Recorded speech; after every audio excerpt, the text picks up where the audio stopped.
अस्सलाम वालेकुम, my name is Mohammad Shahroz and you are watching you can success. तो आज मैं आपके लिए लेके आया हूँ फर्स्ट ईयर मैथमेटिक्स का लेक्चर नंबर 1, जिसमें हम स्टार्ट करेंगे चैप्टर नंबर 1 जिसका नाम है कम्प्लेक्स नंबर। तो लेक्चर स्टार्ट करने से पहले मैं थोड़ा आपको इंट्रोडक्शन देता चलूँ कि हमारा जो फेडरल बोर्ड है F22 जिसे आप कहते हैं, फेडरल बोर्ड में जो अभी बुक्स हमारी चेंज हो गई हैं टोटली। तो मैथमेटिक्स की जो बुक आई है वो है हमारे पास नेशनल बुक फाउंडेशन की। भी 2023 और 24 में हमारे जितने भी यानी कि एजुकेशनल सेक्टर्स हैं फेडरल बोर्ड में, वो मैथ की जो बुक पढ़ाएंगे वो नेशनल बुक फाउंडेशन की होगी। उसकी बुक की पिक्चर कैसी होनी है ये मैंने आपके सामने उसकी पिक्चर एक लगा दी है ताकि आप सबको उसको देखने में आसानी हो जाए। मैथ की इस तरह की बुक होगी आपकी नेशनल बुक फाउंडेशन की, जिसके कंप्लीट लेक्चर्स आपको मिलेंगे हमारे चैनल पे, जिसका नाम है यू कैन सक्सेस। मेरा नाम है मोहम्मद शहरोज़ अहमद। तो चलते हैं अपने लेक्चर की तरफ। जी, तो लेक्चर शुरू करते वक्त मैं आपको ये बताता हूँ कि हमारे पास जो इस बुक के अंदर टोटल जो हमारे पास चैप्टर की तादाद है वो है 9। यानी कि पिछली जो हमारे पास बुक थी जो हम पहले पढ़ाया करते थे उसके अंदर चैप्टर्स की तादाद थी टोटल यानी कि 14, जिसमें से आपके पास जो 8 चैप्टर तक था वो आपके पास था अलजबरा, और चैप्टर नंबर 9 से 14 तक तो था वो आपके पास थी टोटल कैलकुलस यानी कि ट्रिग्नोमेट्री के मतलब उसके अंदर चैप्टर हुआ करते थे। अब आपके पास यानी कि टोटल 9 चैप्टर हैं, जिसके अंदर काफ़ी यानी कि अब मिक्स कर दिया गया है टोटल हमारे सिलेबस को, और बुक भी ये काफ़ी टफ़ है। लेकिन practice makes a man perfect. अगर आप रोज़ाना की बेस पर लेक्चर सुनते रहेंगे, आप अपनी तरफ से मेहनत करते रहेंगे तो इंशाल्लाह आप सब कामयाब होंगे। इस चैप्टर की तादाद है इसके अंदर 9। हमारा जो चैप्टर स्टार्ट होगा चैप्टर नंबर 1 जिसे कहते हैं हम लोग कम्प्लेक्स नंबर्स। इसके टोटल जो एक्सरसाइजेज़ की तादाद है वो है 4, और इसके अंदर जो यानी कि एक रिव्यू एक्सरसाइज भी होगी, हमें रिव्यू एक्सरसाइज को भी क्लियर करना होगा। तो स्टार्ट करते हैं complex number. What is a complex number? एक कम्प्लेक्स नंबर क्या होता है? कम्प्लेक्स नंबर का सिंबल जो है वो होता है Z, जिसे हम रिप्रेजेंट करते हैं A प्लस आयोटा B की फॉर्म में। अब A क्या चीज़ है और यहाँ पर B क्या चीज़ होगी? A कोई भी आपके पास होगा रियल नंबर, और B आपके पास होगा कोई भी इमेजिनरी नंबर। इमेजिनरी नंबर वो होता है जिसकी कोई ये कह लें कि कोई ख़ास परफेक्ट वैल्यू नहीं होती। जैसे कि अंडर रूट के अंदर जब भी माइनस की वैल्यू आएगी आपके पास एक इमेजिनरी नंबर बन जाया करेगा। जिस तरह आप कह दें आयोटा कह दें, आप ओमेगा कह दें, ठीक है, ये सारे आपके पास इमेजिनरी नंबर हुआ करते हैं। अब Z क्या होता है आपके पास? कोई भी कम्प्लेक्स नंबर। और कम्प्लेक्स नंबर आपके पास जो बनता है वो किसके यानी कि 2 के कम्बिनेशन से बनता है। एक होता है उसके अंदर रियल और दूसरा होता है उसके अंदर इमेजिनरी नंबर। अभी हमने इन्हीं दोनों की स्टडी इस एक्सरसाइज के अंदर करनी है। तो आहिस्ता आहिस्ता हम मज़ीद चीज़ें भी इसकी डिस्कस करेंगे। तो जो हमारा लेक्चर नंबर 1 होगा वो एक्सरसाइज नंबर 1.1 को डील करेगा। तो चलते हैं अपनी एक्सरसाइज 1.1 की तरफ। जी, तो एक्सरसाइज 1.1 के टोटल 7 क्वेश्चंस हैं। क्वेश्चन नंबर 1 को आज हम अपने लेक्चर के अंदर डिस्कस करेंगे। क्वेश्चन नंबर 1 कहता है एवेलुएट द फॉलोइंग, जिसके टोटल है 5 पार्ट्स। अब ये आयोटा की कुछ पावर्स आपको दी गई हैं, हमने इनको सॉल्व करना है। अब ये क्वेश्चन ऐसा ही आप लोगों ने 9th क्लास के अंदर चैप्टर नंबर 2 के अंदर पढ़ा होगा, लेकिन अब ज़ाहिरी बात है अब ये फर्स्ट ईयर की मैथ के अंदर वही चीज़ रिपीट होकर आई है, तो इसमें ज़रूर कुछ ना कुछ एक्सटेंडेड करके चीज़ें डाली गई होंगी। तो पार्ट नंबर 1 को हम सॉल्व करते हैं। पार्ट नंबर 1 के अंदर आपको दिया गया है आयोटा की पावर 31। अब इन क्वेश्चंस को सॉल्व करते वक्त आपने एक चीज़ दिमाग में ये रखनी है कि जो ये इसकी पावर है, ये जो इसके सामने आपको पावर इसके ऊपर दिख रही है जिसको आप एक्सपोनेंट भी कहते हैं, ये कभी भी ऑड नहीं होना चाहिए। अगर ऑड है तो आप इसको इवन कर दें। अब हम इसको इवन कैसे करेंगे? अगर मैं इसको ऐसे करके लिख दूं आयोटा की पावर 30 डॉट आयोटा, अगर ये वापस आपस में मल्टीप्लाई हो जाते हैं तो आयोटा 31 बन जाएगा। मैंने इसको तोड़ के इसीलिए ये लिखा है, इसकी मैंने ब्रेक डाउन इसीलिए की ताकि इसकी पावर क्या हो जाए, यानी कि ये इवन दिखे। अब मैं इसको क्या करूँगा, इसको मैं 2 पर डिवाइड करके लिखूँगा। आयोटा स्क्वायर की पावर क्या हो जाएगी 15 डॉट आयोटा। अब हमने ऐसा क्यों किया, इसके पीछे रीज़न मैं आपको बताता हूँ। लॉजिक ये है कि हमारे पास कभी भी आयोटा 3 से ऊपर की वैल्यूज़ नहीं होती। हमारे पास वैल्यूज़ होती हैं सिर्फ अयोटा की, जो कि होती है √-1, और दूसरी वैल्यू होती है हमारे पास अयोटा स्क्वायर -1 आ जाएगी आपके पास। अयोटा की वैल्यू क्या आ गई आपके पास √-1, और अयोटा स्क्वायर की वैल्यू क्या आ गई आपके पास सिर्फ -1, क्योंकि स्क्वायर ने √ को कैंसिल आउट कर दिया। इसी तरह से हम अयोटा 3 से ऊपर कोई भी पावर होगी हम उसको अयोटा और अयोटा स्क्वायर के अंदर लाने की कोशिश करेंगे। अब अयोटा स्क्वायर के अंदर हम इसको लेके आ गए तो अयोटा स्क्वायर की वैल्यू हमें मालूम है कि क्या है। अयोटा स्क्वायर की वैल्यू है -1 की पावर आ गई 15 डॉट अयोटा। अब जब भी पावर इवन हो तो वो अंदर के माइनस को ख़त्म कर दिया करता है, और अगर पावर आपके पास ऑड हो तो माइनस सेम रहता है। अब यहाँ पर देखें आप, माइनस रहना चाहिए या नहीं रहना चाहिए। पावर इसकी ऑड है, 15 है, 15 इज़ अ ऑड नंबर, तो यहाँ पर माइनस सेम रहेगा, -1 डॉट अयोटा। अब ये अयोटा जब -1 से मल्टीप्लाई होगा तो क्या आ जाएगा, minus iota. That is your required answer. चलते हैं पार्ट नंबर 2 की तरफ। तो पार्ट नंबर 2 के अंदर आपको दिया गया है माइनस अयोटा की पावर 6। अब यहाँ पर माइनस भी आ गया और ऊपर 6 भी है। अब इसको कैसे सॉल्व करेंगे, पहले तो आप इसकी ये वाली ब्रैकेट और इस माइनस को ख़त्म करने की कोशिश करें। अगर हम इसको सॉल्व करते हैं तो यहाँ पे आपको पावर इसकी दिख रही होगी 6 है। 6 is an even and odd, of course ये एक इवन नंबर है तो ये इस माइनस को ख़त्म कर देगा। तो पहला स्टेप हमेशा क्वेश्चन को आप एज इट इज़ लिखें। दूसरा स्टेप ये कि जब 6 है तो वो इसके इवन नंबर है, वो इसके माइनस को ख़त्म कर देगा। अब ये क्या हो जाएगा, अयोटा की पावर 6। मैंने आपको पहले ही बताया था कि अयोटा 3 से ऊपर पावर वैल्यू आपके पास नहीं होती, आपके पास वैल्यू होती है सिर्फ अयोटा की और अयोटा स्क्वायर की। तो अब आप क्या करेंगे, इसको फिर अयोटा स्क्वायर में कन्वर्ट करेंगे। अयोटा स्क्वायर में कन्वर्ट करके आप 2 कितना था, 3, 6 होना चाहिए, 3 है तो बाहर हम लिख देंगे 3। अब अयोटा स्क्वायर की वैल्यू क्या होती है आपके पास, -1 की पावर 3। -1 अब पावर फिर इवन ऑड आ गई, तो पावर जब ऑड हो तो अंदर माइनस स्टिल यहीं पर रहता है। -1 इज़ योर रिक्वायर्ड आंसर। तो पार्ट नंबर 3 के अंदर आपको दिख रहा होगा कि यहाँ पर इसकी पहले ही बेस जो है वो माइनस में, और बेस के ऊपर जो एक्सपोनेंट है वो भी माइनस में है।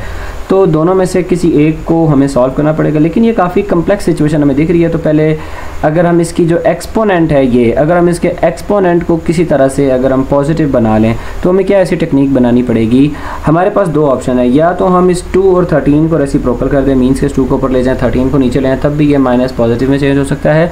दूसरा ऑप्शन है कि अगर हम इस -1 को 1 की फॉर्म में लिख दें तब भी ये पॉजिटिव हो सकता है। तो अगर मैं इसको ऐसे लिखूँ, -1 डिवाइडेड बाई 1 होल पावर इसकी आ जाएगी 13/2। सॉरी, ये जो माइनस है हमें किधर लिखना पड़ेगा, नीचे, क्योंकि अब ये रेसिप्रोकल हो गया ना, नीचे आ गया।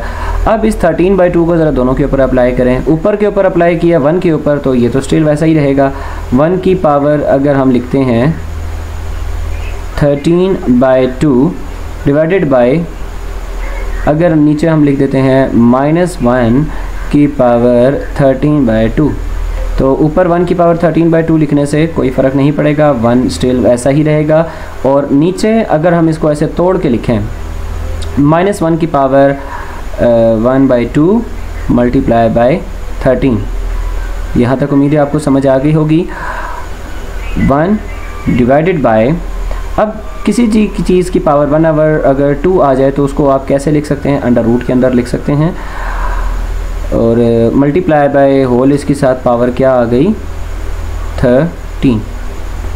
ये आपके पास अंडर रूट के अंदर -1 हो तो आप इसको कैसे करके लिख सकते हैं, अयोटा की तरह, अयोटा की पावर 13। सेम वही प्रोसेस हमें एक बार फिर करना पड़ेगा। 1 डिवाइडेड बाय अयोटा स्क्वायर की पावर 6, 6 2 12 डॉट अयोटा, क्योंकि अब ये 6 2 12 और ये मल्टीप्लाई करके वापस इसको 13 बना देगा। 1 डिवाइडेड बाई अयोटा स्क्वायर की पावर क्या होती है, -1 की पावर 6 डॉट अयोटा। नेक्स्ट मैं आपको यहाँ पर बताता हूँ, 1 डिवाइडेड बाय -1 की पावर, अब ये आ गई है 6, पावर इवन है तो माइनस ख़त्म हो जाएगा, 1 मल्टीप्लाई बाय ओनली अयोटा। अब 1 जब अयोटा से मल्टीप्लाई होगा तो सिर्फ आपके पास क्या आ जाएगा, अयोटा आ जाएगा। अब आपने सिर्फ यही आंसर नहीं लिख देना, बहुत से बच्चे यही आंसर लिख देते हैं और वो समझते हैं उनका आंसर ठीक आ गया, जबकि जब बोर्ड में वो दे के आएंगे एग्ज़ाम्स तो उनका ये आंसर बिल्कुल गलत हो जाएगा। आपने क्या करना है, यहाँ से आगे इसको रेशनलाइज़ करना है। रेशनलाइज़ क्या करेंगे, नीचे वाली जो वैल्यू जो डिनोमिनेटर में है इसका आप कंजुगेट लेके दोनों तरफ मल्टीप्लाई डिवाइड करेंगे। अब इसका कंजुगेट क्या होगा, माइनस आयोटा को आप इधर भी मल्टीप्लाई करेंगे, माइनस आयोटा को आप इधर भी मल्टीप्लाई करेंगे। तो ऊपर से जब ये मल्टीप्लाई होगा तो माइनस आयोटा और नीचे माइनस आयोटा का स्क्वायर। सॉल्व करने पर क्या आ जाएगा आपके पास, ऊपर आ गया माइनस आयोटा, नीचे माइनस इंटू -1। अब ये माइनस और ये -1 हमने क्यों लिखा, क्योंकि आयोटा स्क्वायर की वैल्यू क्या होती है हमारे पास -1, आयोटा स्क्वायर की जगह पे आ गया -1 और ये माइनस एज इट इज़। अब हम क्या करेंगे कि ये वाला माइनस और ये वाला माइनस आपस में कैंसल आउट हो गए, तो हमारे पास पीछे क्या बच गया, ऊपर जस्ट आयोटा और नीचे -1। तो ये माइनस नीचे हो या ऊपर हो इससे फ़र्क नहीं पड़ता, माइनस आयोटा आपके पास आंसर आ गया। That is your required answer. तो चलते हैं अपने पार्ट नंबर 4 की तरफ। तो पार्ट नंबर 4 के अंदर हमें क्वेश्चन ये आपके सामने दिया गया है। क्वेश्चन वैल्यू है आपके पास 2 डिवाइडेड बाय -1 होल पावर 3/2। अब ये पिछले क्वेश्चन से थोड़ा बहुत मिलता जुलता यही है, लेकिन अब आप इसमें क्या करेंगे, ये जो 3/2 है इसमें से 1/2 को आप अलग करेंगे। 2 divided by -1 whole power 1/2 multiply by 3। Next step, -1 whole power 1/2 को हम ऐसे लिख दें अगर अंडर रूट की फॉर्म में, तो ये सिंपल हो जाएगा। और इसकी पावर अगर मैं लिख दूँ होल 3 तो ये ज़्यादा इजी रहेगा। 2 divided by under root -1। Under root -1 की वैल्यू क्या होती है, आयोटा होल पावर 3। अब पावर फिर आयोटा की 2 से ऊपर चली गई, तो इसको सॉल्व करने का क्या तरीका हमने पिछले क्वेश्चंस में देखा। क्वेश्चन में तरीका ये था कि आप उसको इवन बनाएं और साथ उसके जो वैल्यू बच जाती है वो लिख दें। आयोटा स्क्वायर की वैल्यू आ गई आपके पास -1 डॉट आयोटा। -1 जब आयोटा से मल्टीप्लाई हुआ आपके पास क्या आ गया आंसर, माइनस आयोटा आ गया। सेम वही चीज़ आपके पास एक बार फिर आ गई कि डिनोमिनेटर में आयोटा आ गया। जब आपके पास डिनोमिनेटर में आयोटा आएगा आपको क्या करना पड़ेगा, इसको रेशनलाइज करना पड़ेगा। रेशनलाइज करने के लिए आपको जो इसकी वैल्यू है इसका कंजुगेट, अब ये माइनस है तो इसका कंजुगेट क्या होगा, प्लस आयोटा को आप इधर भी मल्टीप्लाई करेंगे, प्लस आयोटा को आप इधर भी मल्टीप्लाई करेंगे। जब ये मल्टीप्लाई होगा तो आपके पास क्या बनेगा, 2 आयोटा से जब मल्टीप्लाई हुआ ऊपर आ गया आपके पास 2 आयोटा, और आयोटा जब आयोटा से मल्टीप्लाई हुआ माइनस आयोटा का स्क्वायर। नेक्स्ट आपके पास ऊपर 2 आयोटा एज इट इज़ और डिनोमिनेटर में आपके पास आयोटा स्क्वायर की वैल्यू क्या आ गई, माइनस इंटू आयोटा स्क्वायर की वैल्यू -1। अब माइनस माइनस क्या हो जाएगा आपके पास प्लस, नीचे +1। तो डिनोमिनेटर में 1 की कोई वैल्यू नहीं होती, तो आपके पास सिर्फ आंसर क्या आएगा, 2 iota. That is your required answer. चलते हैं अपने पार्ट नंबर 5 की तरफ। जी तो गाइस पार्ट नंबर 5 के अंदर आपको दिख रहा होगा आयोटा की पावर 23 प्लस आयोटा की पावर 58 प्लस आयोटा की पावर 21। अब इसमें से हमने इनको सॉल्व करते करते एक सिंपल फॉर्म के अंदर हमने इसको आंसर लेके आना है। अब आयोटा 23 आपके पास एक ऑड नंबर है, इसको आप कैसे करके लिखेंगे, आयोटा 22 डॉट आयोटा प्लस अब आयोटा 58 पहले से ही इवन है, इसका हाफ क्या आता है, यानी कि किस चीज़ को आप 2 से मल्टीप्लाई करें तो आपके पास आ जाएगा 58, यहाँ पर आ जाएगा 29 क्यों, क्योंकि 29 2 जा वापस वही 58 आ जाएगा, प्लस आयोटा की पावर 21 है, तो इसको आप कैसे तोड़ के लिखेंगे, आयोटा 20 डॉट आयोटा। नेक्स्ट आपके पास क्या आएगा, आयोटा 22 को आप तोड़ के लिखें, आयोटा स्क्वायर की power 11 dot iota plus iota 2 की power -1 whole power 29 plus iota 2 whole power 20 है, 20 को हाफ कर दें तो आपके पास आ जाएगा 10 डॉट आयोटा। अब इस डॉट का मतलब मल्टीप्लाई होता है। आयोटा स्क्वायर की पावर अगर आ गई 11 तो पहले आयोटा स्क्वायर की वैल्यू लिखें, -1 की पावर आ गई 11 dot iota plus -1 whole power है 29। अब आपने ये नहीं देखना बड़ी वैल्यू है छोटी है, ये देखें कि इवन है कि ऑड है। अगर ये ऑड है तो माइनस का साइन रिमेन इसका ऐसे ही रहेगा, -1 प्लस आयोटा स्क्वायर की वैल्यू आ गई -1 की पावर आ गई 10 डॉट आयोटा। तो यहाँ पर जब पावर ऑड है तो -1 यहाँ पर स्टिल एज इट इज़ रहेगा, -1 dot iota plus minus minus 1, अब प्लस माइनस 1 की पावर आ गई है इवन में, तो माइनस ख़त्म हो जाएगा, माइनस डॉट आयोटा। अब नेक्स्ट स्टेप में हमने इसको मल्टीप्लाई करना है। जब -1 और आयोटा मल्टीप्लाई हुए आपस में, तो यहाँ पे आ गया माइनस आयोटा और ये -1 एज इट इज़, और ये जब आयोटा 1 से मल्टीप्लाई हुआ तो प्लस आयोटा।